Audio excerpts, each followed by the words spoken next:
नमस्कार, मैं हूं किरण। आप देख रहे हैं प्राइम टीवी। पूरा अयोध्या चर्चा में है। वहीं अगर बात करें तपस्वी छावनी मंदिर के मुख्य पुजारी जगत गुरु परमहंसाचार्य की, वो अपने बयानों को लेकर लगातार चर्चा में रहते ही हैं। लगातार उनके बयानों से सरगर्मियां भी बढ़ती रहती हैं। उन्हीं से हमारी सहयोगी मुस्कान आजमानी ने बातचीत की। इस बातचीत के दौरान उन्होंने कई ऐसे बयान दिए हैं जिससे राजनीतिक माहौल गर्मा सकता है। आप भी सुनिए क्या कुछ कहा है उन्होंने इस बातचीत के दौरान। समाजवाद को बचाने के लिए समाजवादी पार्टी के अंदर की बात आप बता रहे गुरुजी? बिल्कुल इंटरनल बात बता रहा हूँ। बिल्कुल उसे एक्सक्लूसिव लगा के चला दे क्या हम इसे? अरे ये है बिल्कुल जो है वो अखिलेश यादव जी से हमारी जो बात हुई जी। और तो डिम्पल तो रोने लग गई। अच्छा। डिम्पल रोने लग गई, कहें कि मैं इतना दुखी हूँ कि ये मैं चाहती हूँ कि बिल्कुल ये हट जाए। हाँ, तो हमने कहा कि जब चाहती हैं तो कहिए कि जो है तो अखिलेश जी से हटा दें।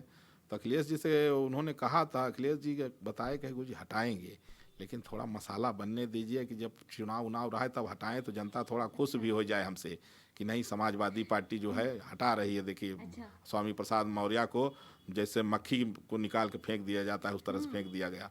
तो ये कहीं का है नहीं। अब ये तो अब कहते हैं कि जो राम विरोधी होता है ना उसका कहीं शरण नहीं होता है। तो ये तो अब ये मैंने तो इसकी जो संघमित्रा को भी एक बार कहा था। हमने संघमित्रा मौर्य को एक बार कहा, हमने कहा सुनो तुम्हारा बाप है ठीक है, लेकिन भक्त प्रहलाद भी अपने बाप का त्याग कर दिए थे। तो जिस तरह से भक्त प्रहलाद ने अपने राक्षस पिता हिरण्याकश्यप का त्याग कर दिया था, उसी तरह से हमने संघमित्रा मौर्य को कहा कि तुम अपने राक्षस बाप स्वामी प्रसाद मौर्य का त्याग कर दो। हालांकि उन्होंने कुछ कहा नहीं, नीचे मुड़ करके चली गई। पिता तो पिता होते हैं। कुछ नहीं, देखिए जो पिता का भी एक धर्म होता है। अगर राम विरोधी हो जाए, एक बार ये आप बड़ी गोपनीय बात बता रहा हूँ। देखिए हमारा जो सिद्धांत है क्या है, जैसे अगर अंजन लगाने से आंख फूट रही हो तो उस अंजन को हटा फेंक देना चाहिए। उसी तरह से अगर स्वामी प्रसाद मौर्य जैसे किसी का बाप हो तो फिर संतान का कर्तव्य है कि पहले बाप का ही वध कर दो।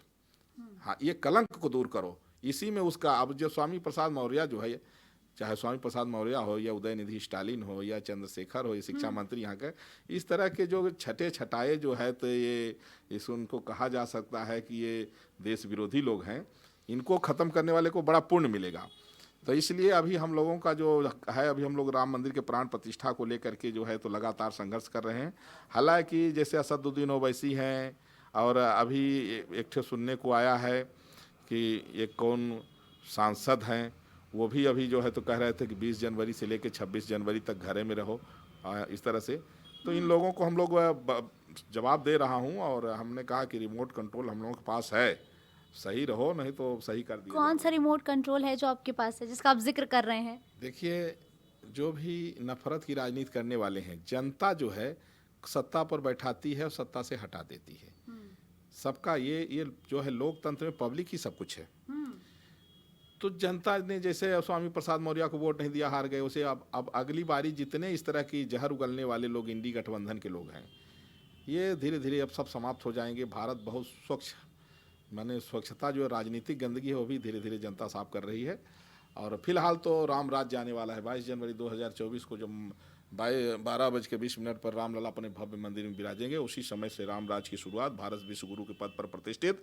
और आपके चैनल के माध्यम से मैं देशवासियों से अपील करूंगा कि रामलला के सहित जब रामलला राम मंदिर में विराजमान हो तो राम मंदिर के सहित रामलला को अपने मंदिर में विराजमान करके और राम जी के आदर्शों को आत्मसात करके राम राज्य की शुरुआत में आप सहभागी बने। जय श्री राम।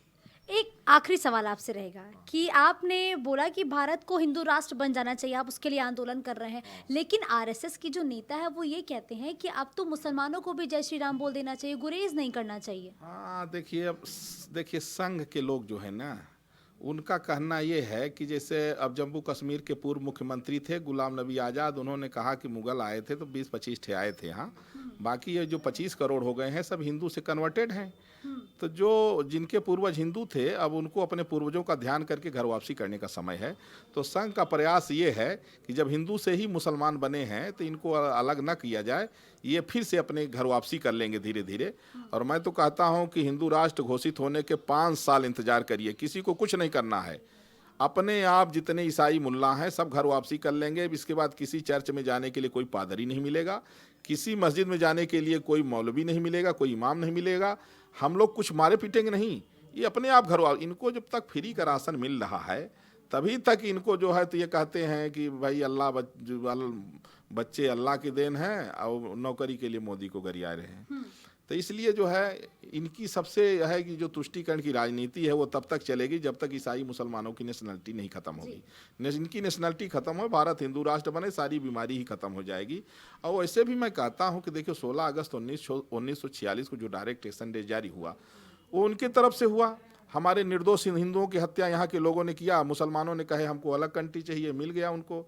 और आज़ाद भारत के बाद में जिस तरह से 1990 हिंदू नरसंहार कश्मीर हुआ, इसको इस तरह की जो घटनाएं हुई इसको मद्देनज़र अब समय है कि भारत को संवैधानिक रूप से हिंदू राष्ट्र घोषित कर दिया जाए। उसको लेकर के हम लोग लगे हैं और ये हिंदू राष्ट्र मैं बता रहा हूँ बहुत जल्दी होगा और भारत का राष्ट्रीय ध्वज भगवा होगा। बिल्कुल, धन्यवाद स्वामी जी हमारे साथ प्राइम टीवी पर जुड़ने के लिए। तो देखिए, एक तरफ राम मंदिर को लेकर उत्साह है, तैयारियां जोरों शोरों पर चल रही हैं और तैयारियां यूं कहे कि अपने अंतिम दौर पर पहुंच चुकी हैं। ऐसे में लगातार स्वामी जी की तरफ से ये मांग की गई है कि वो जल्द से जल्द भारत को हिंदू राष्ट्र बनाए। और अब तो उन्होंने ये भी एक बड़ी बात कही कि जल्द ही पूरा भारत हिंदू राष्ट्र बन जाएगा, लेकिन उससे पहले उन्होंने सभी श्रद्धालुओं से अपील की है कि 22 जनवरी को वो बेहद ही बड़ा दिन बनाए और दशकों जन्मों बरसों तक हमारी पीढ़ियां इस दिन को याद रखे, जिसके लिए हर एक हिंदू को काम करने की जरूरत है। प्राइम टीवी के लिए मुस्कान उस्मानी, अयोध्या से।